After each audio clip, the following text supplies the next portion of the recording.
Hello and welcome to Sports Fan Entertainment. 32 teams, 32 days, and today we're talking about the Jacksonville Jaguars, the 2017 AFC South champions of the world. Are they ready to ascend to the Super Bowl? They came oh so close against the New England Patriots in the 2018 NFC Championship game, but they came just short.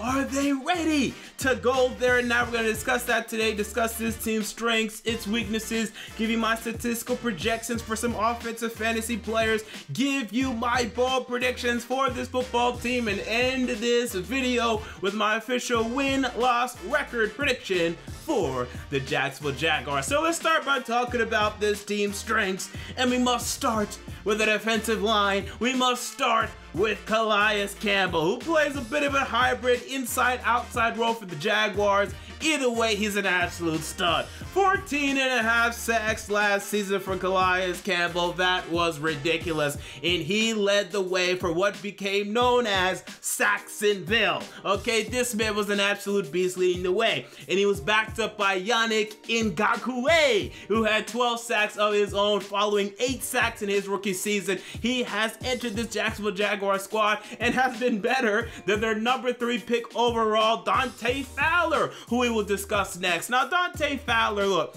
he's been alright, but he's been a bit of a disappointment. This guy was the number 3 overall pick in the 2015 NFL draft out of Florida, and the Jaguars haven't even extended him. They haven't even picked up that 5th-year option that almost everyone takes on good first-round pick. This is a contract year for him, and he's currently suspended for the first game of this 2018 season. But as a number 3 pass rusher, hey, he ain't bad to have. We just wish he could be more consistent. Wish he could be more healthy. The Jaguars also have Dawuane Smoot, a former pick of theirs as well, formerly out of Illinois, who has been decent in his own right. So you have to love the pass rushers on this football team, but how about the interior defenders as well? Malik Jackson leading the way, Marcel Darius right next to him, and with Marcel Darius having more time to get used to the Jacksonville Jaguars scheme, he probably is going to have a better than he had last year, so look out for him. He could return to Buffalo Bills Marcel Darius form, and what a dangerous form that is indeed. Avery Jones also in the middle, Michael Bennett also in the middle, and the Jaguars said, what the hell,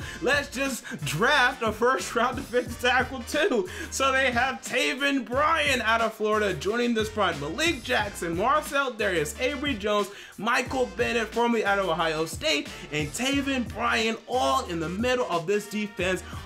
Add in Calais Campbell, add in Dante Fowler, add in Yannick Ngakoue. This defensive line is ridiculous. But we move on from them. We also have another strength for this football team in terms of their cornerback, and particularly the top 2. Okay, we're talking about Jalen Ramsey and we're talking about AJ Bouye. That combination right there is by far the best cornerback duo in the NFL. Now, perhaps Marcus Peters and Aqib Talib and some other duos may have something to say about that this upcoming season. But in 2017, there was no doubt. These two men were an absolute stud combo, and everyone on my channel that's followed me for years knows I was the biggest Jalen Ramsey fan. My goodness, I loved Jalen Ramsey coming out. I knew he was going to be an absolute beast. Not only is he a great cover corner, a spectacular cover corner, he's so active in the running game, he's so physical, he's a trash hooker, he's everything you want in a cornerback, and I'm expecting more of the same from him.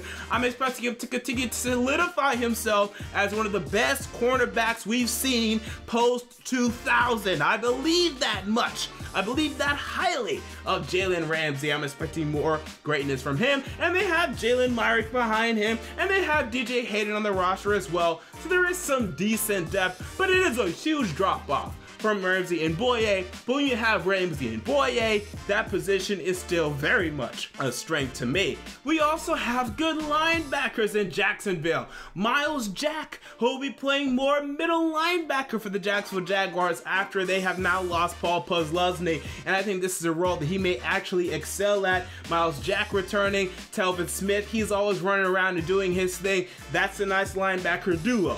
Now, who is going to step up next to them and make a huge impact? impact? That's the current question, and that's the question I don't quite have the answer to. But when you have Myles Jack and you have Telvin Smith, hey, I still think that's a strength when it comes to that unit. So that's definitely a strength for me for the Jacksonville Jaguars. But with that said, although we definitely have strengths for the football team, we also have some significant weaknesses, and we have to start, to me, with the quarterback position. And this is the position that we all know has been the Achilles heel for this team, and I think is going to continue to be the Achilles heel for this team moving forward. People, Blake Bortles just isn't that good. I've seen everything that I need to see. I don't need to see anything else, to be quite frank and honest with you. Now, yes, he got very close to leading his team to the Super Bowl. He failed. And every single year he's played in the NFL, he's thrown for at least like 11 or 12 interceptions. He does know how to keep the interceptions down. Last year threw for 16. He's just never gonna be a safe quarterback, a smart quarterback, and that's the type of quarterback that this team needs right now. If they had a quarterback that just would not turn the ball over, if they had Alex Smith on this football team, the Jaguars would be a bona fide absolute Super Bowl contender, and I'd even say the leaders in the entire AFC, better than the New England Patriots. But they have Blake Bortles, who averages an interception per game. Okay, and that's not very good, people. That's not very good at all. Can he finally improve? Can he finally take that step? Perhaps, but I'm not betting on it, people. How about the tight end position? It's still bad. Now, Mercedes Lewis is gone, and I mean, at least they're finally moved on from him. But Austin Seferian Jenkins, this is the guy I'm supposed to believe is going to come in and do something. We've been waiting on Austin Seferian Jenkins to do something for like 4 years now. He never does anything. James O'Shaughnessy, he's not going to be a highly productive tight end in the receiving game. Forget about it. The tight end position is definitely a weakness right now in Jacksonville. Now, outside of that, we have a lot of positions that are in the middle, to me, to be decided. Wide receivers should be decent. Keelan Cole had a decent rookie year. You know, we like what we saw from him, 700 yards. That was a good total for him, but he doesn't look like he has a lot of potential behind him. Marquise Lee, will he stay healthy? That's the question with him, but when he plays, yeah, he's all right.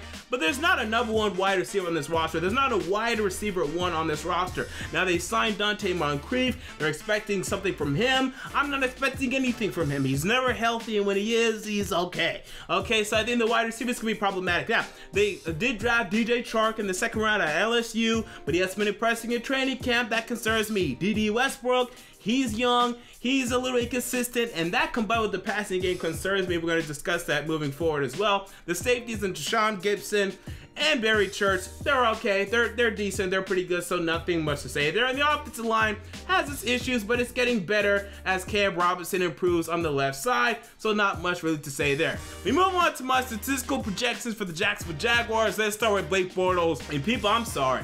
I'm just not buying into him. I think this is going to be one of his worst years yet. I got Blake Bortles down for 3,600 passing yards, 19 touchdowns, 12 interceptions, and a 79.0 pass rating. I think this should be the end of the Blake Bortles era in Jacksonville. They're going to get so sick and fed up with him. I'm expecting some locker room issues, some locker room turmoil, as Blake Bortles just does not prove to be good enough. I think with the loss of Allen Hurns, who, yes, did not have the best year last year, but I think that's going to dedicate more coverage to guys like Keelan Cole, who may not be ready to have that type of coverage predicated and dedicated to him by the defense. I think it's going to cause him problems, and he's going to start to struggle more than he did last season. Marquise Lee's going to have a little more trouble as he's expected to take on a bigger role. Dante Moncrief, he's not very reliable. D.D. Westbrook, as I mentioned earlier, he's still young. I think Blake Bortles is going to struggle with this inexperienced wide receiver core and nothing at the tight end position. I'm expecting his worst year yet, right next to his rookie season. All right, look at running back Leonard Fournette. 300 carries, 1,300 yards, and 11 touchdowns. Okay, I'm expecting a big year for Leonard Fournette. Now, I still don't think he's going to average many yards per carry, but I think they're going to rely on him a lot. I mean, Chris Ivory still ended up with over 100 rushes last year. Okay, now he's gone, right? So Leonard Fournette's going to eat up a bunch of those carries to me, past 12, 1,300 yards, 11 touchdowns, have a huge year. Draft Leonard Fournette in your fantasy leagues. And then Marquise Lee, if he can stay healthy, I'm projecting health here, which has been a problem for him early on. Not a problem last year, but early on in his career, I'm projecting 65 catches, 850 yards, and 5 touchdowns. But again, be careful because injuries have been a problem for him in the past. We move on to my bold predictions. Calais Campbell fails to break 10+ sacks. Now, I talked a big game about him earlier, but I think coming after a 14.5 sack season, I think other NFL teams are finally giving the respect he deserves, and they're going to dedicate more blockers for him, but I think there's going to be more sacks for other people. So if Dante Fowler can stay healthy, I'm expecting him to get more sacks, Taven Bryan on the interior to get more sacks, Avery Jones to get more sacks, Michael Bennett to get more sacks, Dewan Smoot to get more sacks. So I still think there's going to be plenty of sacks in Jacksonville, just not coming from Calais Campbell this year. I still expect about probably 8 or 9 though. Bold prediction number 2, Leonard Fournette gets over 500 receiving yards. I think he's going to become much more of a receiving back as these wide receivers proved to be inconsistent to me in Jacksonville this season. I think Leonard Fournette will step up for Blake Bortles. But speaking of Blake Bortles, I think Cody Kessler is going to start at least 1 game. At some point in this season, the Jaguars are going to get sick of Blake Bortles and they're going to give Cody Kessler a shot. And I think it's going to be a bad shot. I think Cody Kessler is going to go in and stink for a game or 2 and they're going to go straight back to Blake Bortles. But that is my prediction. I think the Jaguars will become increasingly frustrated with Bortles and their offense, and they will make a switch. Kessler will start at least 1 game, stink it up, and Bortles will be right back in there to stink it up again. That's my prediction. So with that said, let's move on to my win-loss prediction, my record prediction for the Jacksonville Jaguars. So again, look, here's the problem. The defense is great. It is legitimately fantastically great. It's absolutely great. Blake Bortles in this passing game. Not only do we have Blake Bortles, but now we have Blake Bortles with no tight ends. Okay, don't tell me about Austin Berrien Jenkins. He never does anything. Okay, so we have Blake Bortles with Austin Berrien Jenkins and James O'Shaughnessy at the tight end position, combined with Keelan Cole, who again with more coverage dedicated to him, to me is gonna struggle. Marquise Lee, who's been inconsistent in his own right, although he had a good year last year, his best year yet, has been inconsistent in his own right. Dede Westbrook, who's inconsistent. Dante Moncrief, who can't stay healthy.